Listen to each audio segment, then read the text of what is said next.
नमस्कार आदाब एक मुलाकात में फिरो से तुह लोग के स्वागत करत हैं जा। आज भी हमने एगो अहम विषय के संगे तुहर सामने प्रस्तुत होल हैं जा। हमनी के अर्थनीति, हमनी के इकोनॉमी विभिन्न स्तंभ पर खड़ा बाटे, जैसे वित्तीय सेक्टर, शिक्षा सेक्टर, कारोबार सेक्टर, यही प्रकार से कई गो ऐसन सेक्टर बाटे।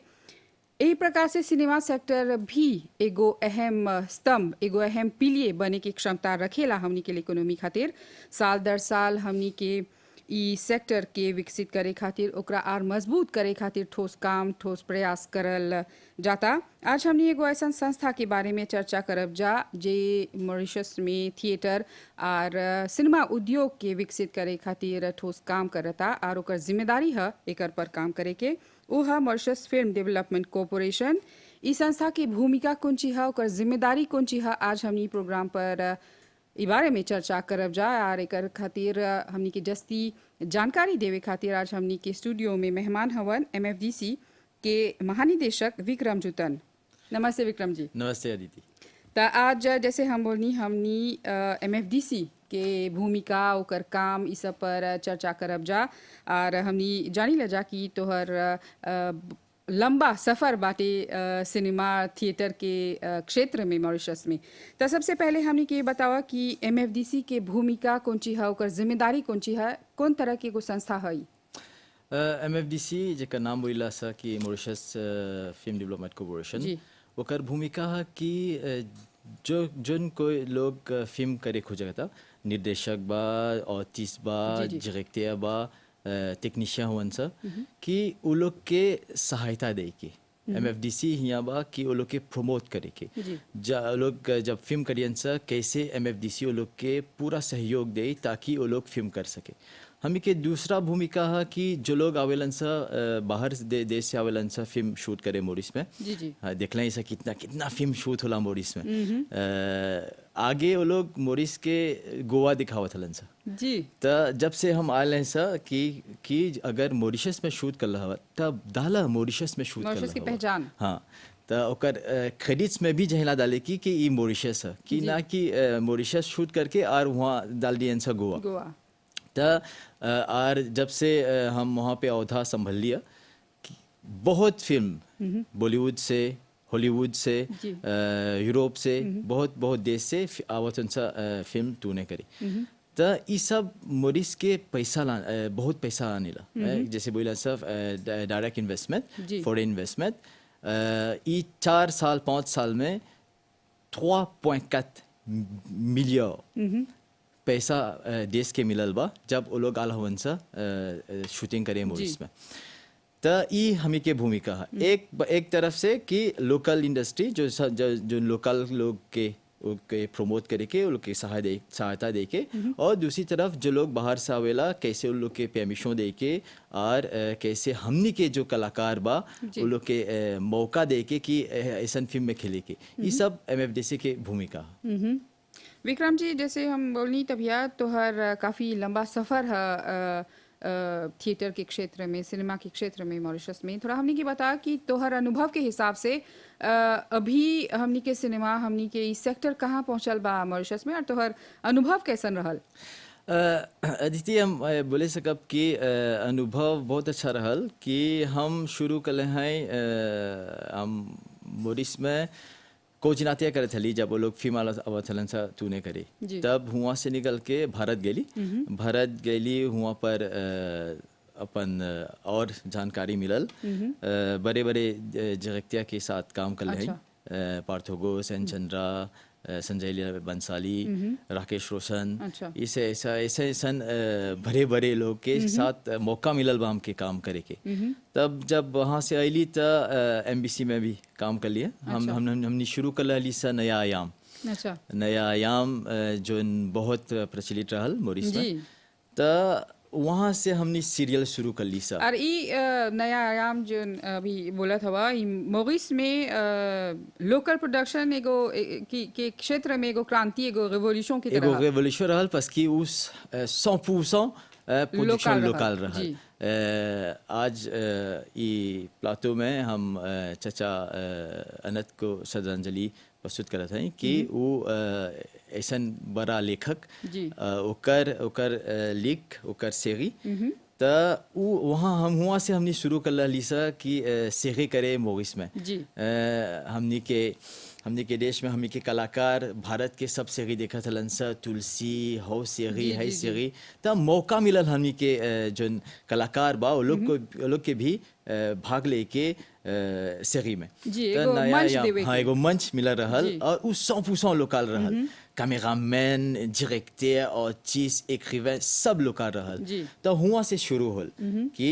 तब पता चलल कि मोरिस में बहुत तालाब कलाकार बा। बा कलाकार बहुत बा मोरिस में वो लोग के जिस प्लेटफॉर्म जाहिला जी एकदम और ई एगो तरफ रहल प्लेटफॉर्म दे के त चलते चलते जब हम एमएफडीसी के औधा संभली तब हुआ से शुरू कर ली कि चलो हम लोग एक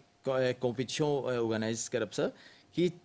जाने चाहे कि कितना लोग यहाँ बा मोरिस में जी। जो फिल्म करे जाने ला जी जी तो हुआ से शुरू होल तब हमके पता चलल कि इतना डायरेक्टर बा इतना कलाकार बा हुआ से हमने वो लोग के गिदे कर लीसा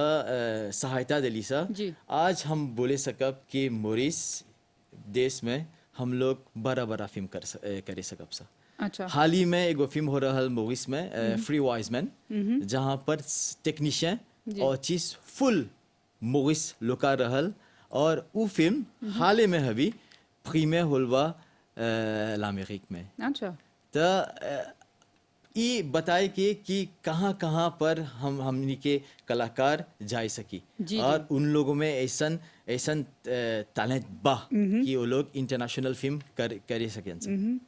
जे अभी ये सब तू बोलत हवा तो हमनी के बतावा जैसे तोहर सफर रहल अभी तक ले तोहर हिसाब से मोरिस में सिनेमा उद्योग के भविष्य कैसन ह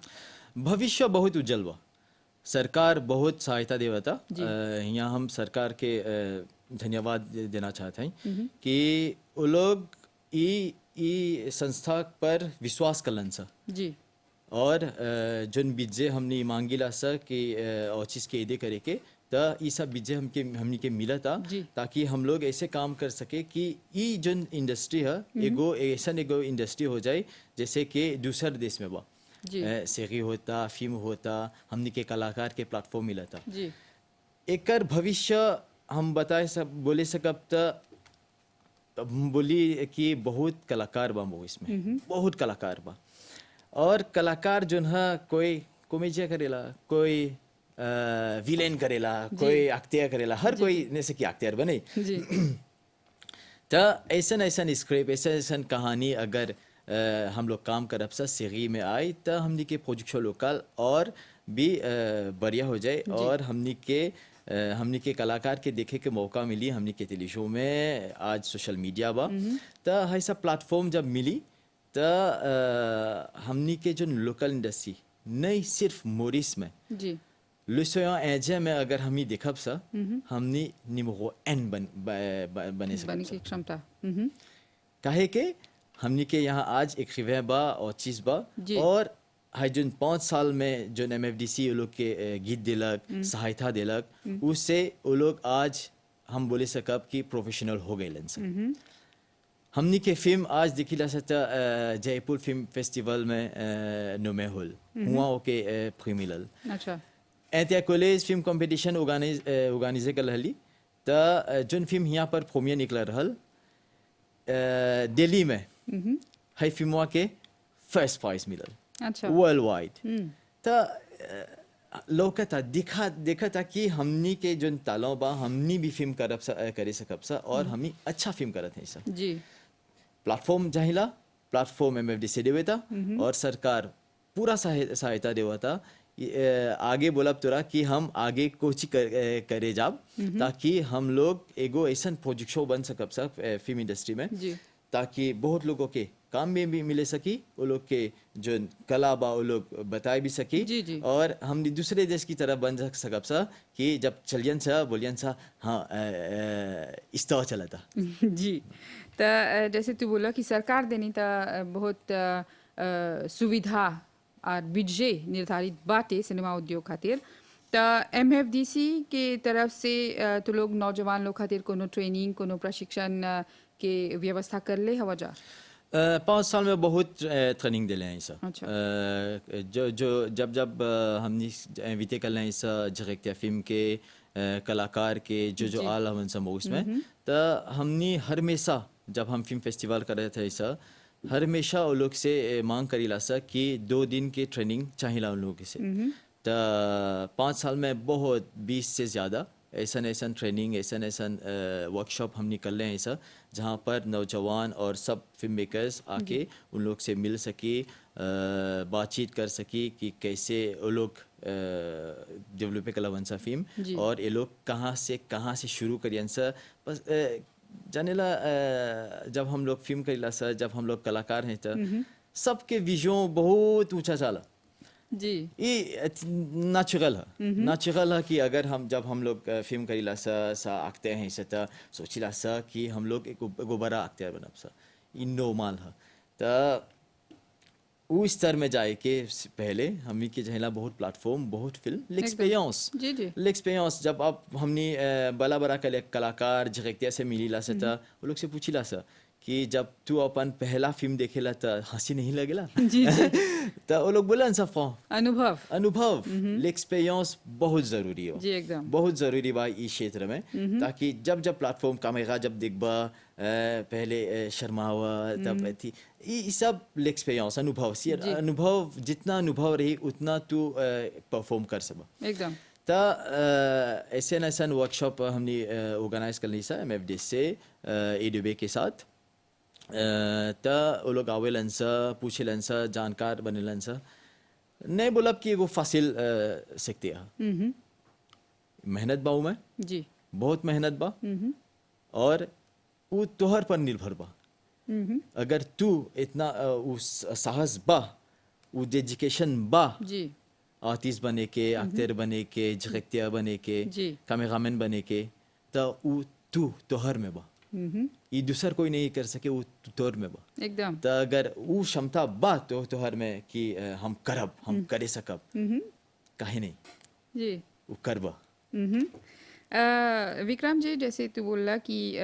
बहुत तरह की वर्कशॉप आर ट्रेनिंग सब भी होएला हमनी के नौजवान लोग खातिर एगो चीज है कोमेत्राज के कॉम्पिटिशन ओकर प्रतियोगिता भी होएला तो लोग MFD से देने से ऑर्गेनाइजे करेला जा हमने की बता कि तो लोग के मतलब साल दर साल तो हर हिसाब से हमने के नौजवान लोग के रुचि कैसन बा ई क्षेत्र देने हमने के नौजवान लोग दिलचस्पी दिखावेला कि कैसे ये तो सब कोई ये जवाब सब कोई एगो छोटा छोटा लड़का दे तोरा क्यों क्या कहे के आज सब कोई अपन मोबाइल में रहेलन सा टिकटॉक करेलन सा सेल्फी करेलन सा जोन जोन जोन चीज मिलेला शादी में गएलन सा प्रोग्राम में गएलन सा कैमरा निकाल के लगेलन सा शूट करे तो आगे जाने ला जब चलो हमने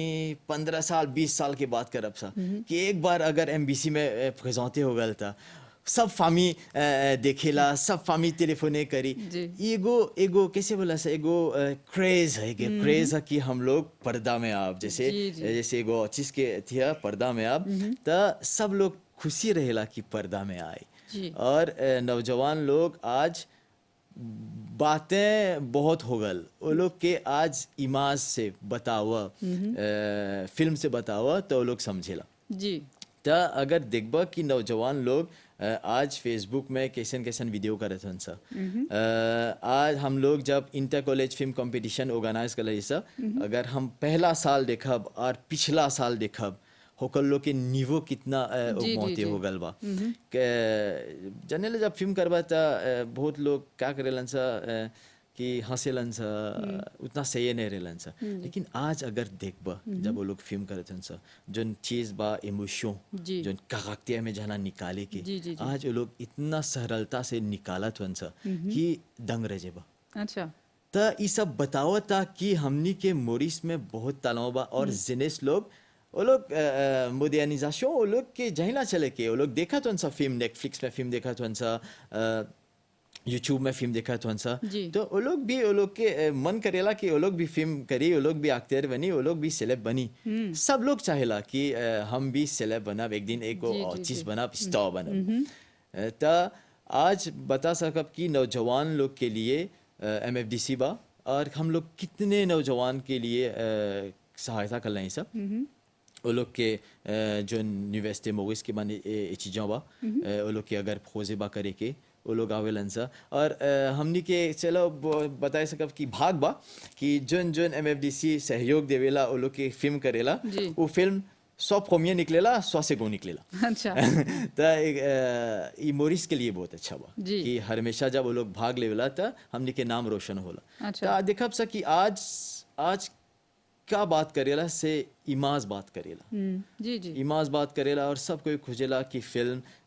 जन हमकी दृष्टि देखेला वो समझेला। जी तो आज फिल्म इंडस्ट्री हर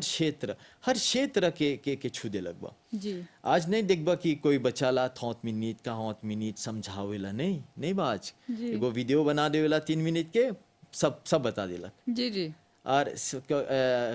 जब कोई बच्चा ला ना 2 मिनट तोरा देखी और तीसरा मिनट में अपन पोताब देखी। जी तो जी, सही बात। आजकल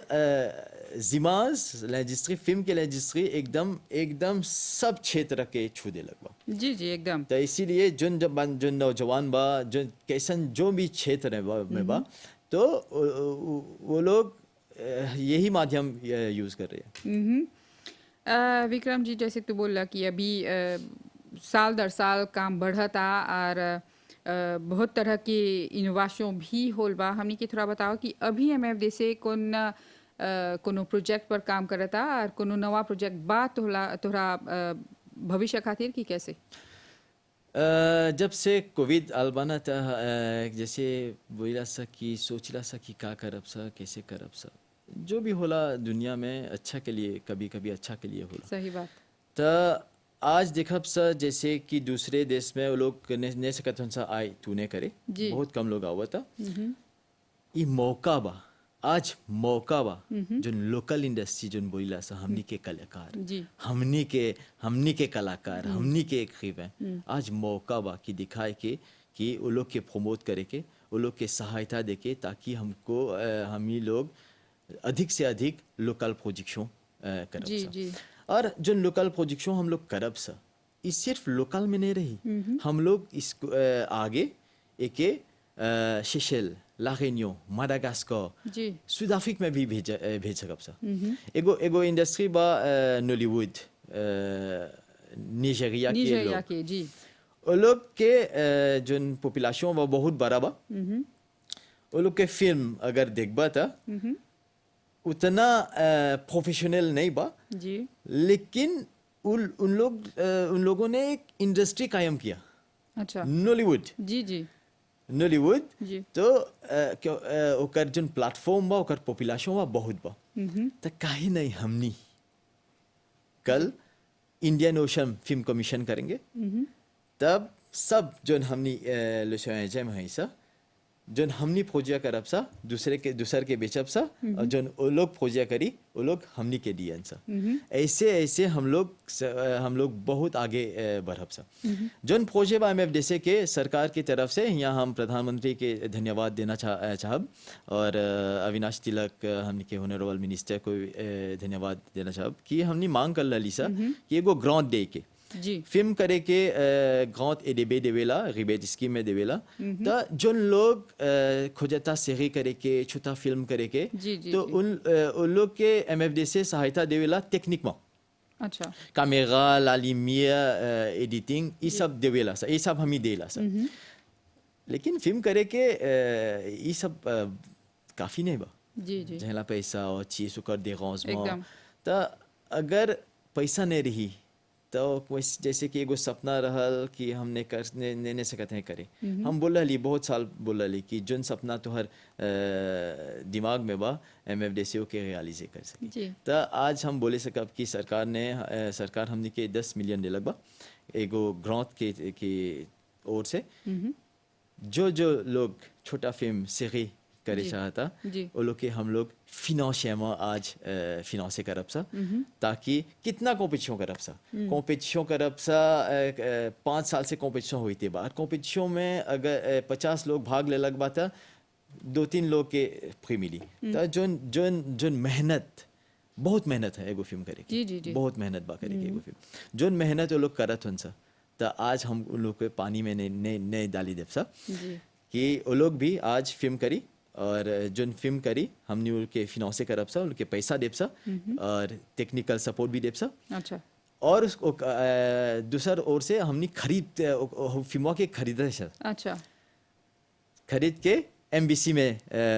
ब्रॉडकास्ट हुई और एमएफडीसी एगो वेब टीवी बनावता अपन जी। ताकि सोशल मीडिया में सबके सब कोई सकी देखे हमने के वेब टीवी में उसको ओके ब्रॉडकास्ट करब सब ये सब प्रोजेक्ट के बारे में ये सब परियोजना के बारे में तू बोलत हुआ विक्रम जी बाकी बहुत ऐसा लोग बात है जे ये सब प्रोजेक्ट के बारे में ये सब इनिशिएशन के बारे में नहीं जानत हुआ जा तोहर देने से एमएफडी से देने से कोनो जागरूकता अभियान कोनो सेंसिटाइजेशन होएला बहुत होला हमने के पास फेसबुक बहुत रोज के नया नया चीज डालते रहेला सब अच्छा और हमेशा जो भी रहेला एमबीसी के सहयोग से रेडियो के सहयोग से हमने अनाउंस करते रहेला सर और जैसे जैसे हमने लोग नया चीज़ आने ला सर तो जन जन फिल्म मेकर्स बा वो लोग के ईमेल बा वो लोग सबके हमने भेजी ला सर कि हमने है करते हैं सर तो और हमने छोटा वीडियो करके हमने के पास फेसबुक में डाली ला सर कि ये हम लोग है करब सा तो लोग के सहायता चाहिए तो लोग के पार्टिसिपेशन चाहिए मिसाज पासे होला अच्छा जैसे कि अभी है जो ग्रांट मिलल बा ओकर प्रेजेंटेशन भी करब सा और हाई दुनिया जो है ना फिल्म इंडस्ट्री वो जैसे बोला सब बोली कान बोली में सब कोई जान जला कि यहाँ होता है कभी कभी होला कि कोई नहीं जानेला कि क्या होता क्या नहीं होता तो हम बोलब कि जोन भी फिल्म मेकर्स हमने के देखा था जोन भी जो लोग के फिल्म करे के बा हमने के पास बा एमएफडीसी के पास बा फेसबुक में अगर तो लोग नहीं सका तो सा हेले जाने तो अपन बेटा अपन जो नौजवान लोग के बा बोला सा कि जाए अपनी हमने के पास फेसबुक में सब देताई बा और जब जब हमने के और चीज़ की ज़रूरत बा हमने के जब लोग हमने फीमर हिला तो और चीज़ की ज़रूरत बा वो जिशो होला तो हमने सब डाली ला सौ में बहुत काम होता जो लोग ई इंडस्ट्री में बा जो लोग सहायता लेवल एमएफडीसी से जेके सहायता मिलल बा एमएफडीसी से सब लोग जानेला कि हम लोग कितना सहायता देला सबके जी तो मिसाज पासे होला और एमबीसी की तरफ से भी बहुत सहायता मिलेला कि एमबीसी भी बहुत प्रमोशन करेला जी विक्रम जी अभी मोहिस दुनिया में एगो मिसाल की तरह बन गल बाटे काहे कि मोहिस दुनिया के गिनल चुनल एकाध गो देश में बाटे जे कोविड सेफ मानल जाता तो कोविड के बाद जैसे पहले तो बहुत एजेंसी लोग रहल बहुत अंतर्राष्ट्रीय फिल्म प्रोड्यूसर ये सब रहल जे हियाँ पर ही फिल्म के शूटिंग ये सब करत हल तो अभी कोविड के बाद मोरिस एगो फिल्म डेस्टिनेशन फिल्म शूटिंग के डेस्टिनेशन खातिर कैसे देखल जाता यहाँ से कब बोले कि जैसे हमने कोविड से भैंसा कि बहुत बहुत डिमांड मिला था जी बहुत लोग हो जाता मूवीज आए के फिल्म करे के लेकिन हमने के भी थोड़ा प्रिकॉशन जना लेके एकदम कि अभी कोविड से ऐसा अच्छा से सब लोग हम मिलते हैं ऐसा शादी में जाते हैं ऐसा प्रोग्राम में जाते हैं ऐसा जहाँ जहाँ जहाँ हिला हम ही जाते हैं ऐसा तो ऐसा एगो गाइडलाइन तैयार होता कि ताकि जब वो लोग आए फिल्म मेकर्स लोग वो लोग के क्या होते हैं कि करे के ज़रूरी बा जी ज़रूरी बा और जो नृत्य में हवन सा हुए रही सा ऐसा बहुत दिमाग अलबा कि चलो हमने कहावतन में रहब सा तो हवी लुतिल में हम ही शूट करब सा तो नहीं ऐसे नहीं हमने बहुत फोकस होने होते हैं सर नहीं चाहते हैं सर कि ये जो वीगस बा जो बहुत दांजे बा कि वो और प्रोपाजे हो इसीलिए हम लोग बहुत प्रिकॉशन के साथ जन जन लेकिन बा आवत हन सा एक एक करके एक आवत हन सा जी, जी। कैसे झुंड में नहीं आवत हैं सन सिर्फ जी, जी। कुछ ग्रुप में नहीं सैनिटरी प्रोटोकॉल के पालन हुआ था पालन हुआ था और वो लोग के लिए गाइडलाइन बा एकदम विक्रम जी आखिर में हमनी के बता जे कोनो हमनी के नौजवान बाटे की जेकर में कोनो तालाव ह या कोनो हमनी के टेक्नीशियन ह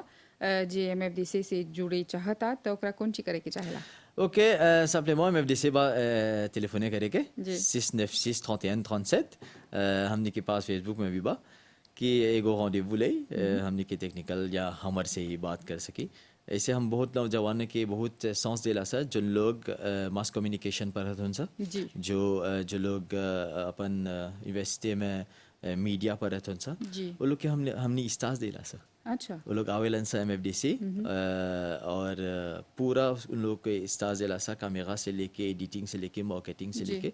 पूरा लोग के फुल सपोर्ट देके जब वहाँ से निकले लंसा वो लोग सकी फिल्म करे जी। ताकि काहे कि जब वो लोग पढ़े लंसा हुआ त्योगी होला और त्योगी में और पाचिक में बड़ा जी, जी, जी, डिफरेंस जी। बड़ा डिफरेंस बा जी। तो लोग के हमनी फुल सहायता दे सके कि जन नौजवान बा हमनी के देश के भविष्य है जी हमने के देश के भविष्य और वो लोग के भी हमने के जहिला और फिल्म मेकर्स और चीज़ ताकि हम लोग प्रोजेक्शन लोकल प्रोजेक्शन के आगे और बढ़ा सकें एकदम तो ये सब जानकारी खातिर